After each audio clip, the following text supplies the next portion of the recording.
14 గంటల పని నిజంగా చేసేటటువంటి పరిస్థితులలో ఉన్నారా సాఫ్ట్వేర్ ఇంజనీర్లు? యువత ఉన్నారా? ఆలోచనలు ఎలా ఉండబోతున్నాయి? సమాజం ఎట్లా ఉండబోతుంది? భవిష్యత్తు ఎట్లా ఉండబోతుంది? ఇది $1 మిలియన్ ప్రశ్న. ఎందుకంటే ఆషామాషి కాదు. ఈ 6 గంటల పనికి అల్లాడిపోతున్నారు ఇప్పుడున్న యూత్. 8 గంటలంటే వామ్మో అంటున్నారు.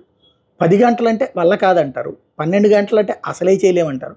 14 గంటలు సంస్థలకు బెటరే. జీతం ఏమి ఎక్స్ట్రా రాదు కదా.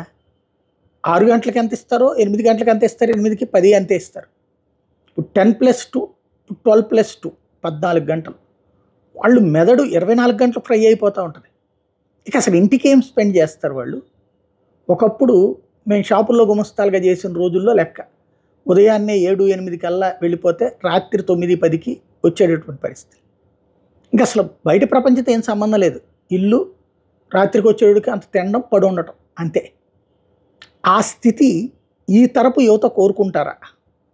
కర్ణాటక ప్రభుత్వం చేసింది రైటా రాంగ్? పెద్ద చర్చ జరగాల్సిన అంశం.